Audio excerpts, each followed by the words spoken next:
సంక్రాంతి సంబరాలు నిర్వహించుకునేటువంటి ఆనందకర వాతావరణంలో ఉంది.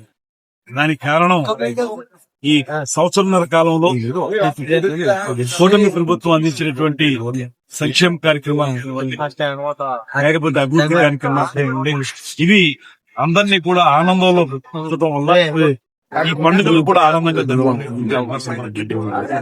ముఖ్యంగా ఇవాళ ఇక్కడ సత్యానందరావు గారి ఆధ్వర్యంలో సంవత్సరం ఈ పడవ కింద కేరళ తరహాలో పందాలను ఏర్పాటు చేయడం మాత్రమే కాకుండా ఇందులో పెద్ద ఎత్తున ప్రజల భాగస్వామ్యం కూడా కనబడుతుంది.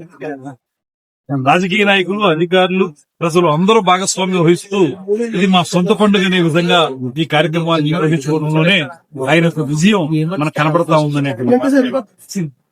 అదేవిధంగా రాష్ట్ర వ్యాప్తంగా మీరు చూడండి, ఎక్కడికి వెళ్ళినా కూడా ఇవాళ ఆయా ప్రాంతాలకు సంబంధించిన ప్రత్యేక కార్యక్రమాలతోటి ఉత్సవాలు.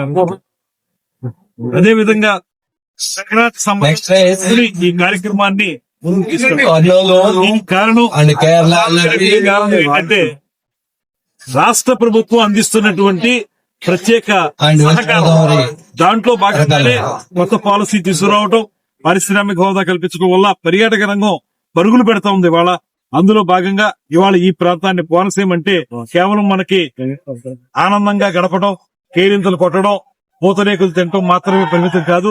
ఇలాంటి క్రీడలు ఏవైతే ఉన్నాయో నీటి మీద నడిచేటువంటి క్రీడలు, ఆ క్రీడలను కూడా మనం అందంగా ఆనందంగా నిర్వహించుకోవచ్చనేటువంటిది నిరూపించినటువంటి సత్యానందరావు గారికి అభినందనలు తెలియజేస్తూ, దేశవ్యాప్తంగా అందరూ ఇందులో పాల్గొంటున్నారు కనుక దీన్ని దేశవ్యాప్త పండుగగా జరుపుతున్నందుకు కూడా వారికి అభినందనలు తెలియజేస్తూ సెలవు.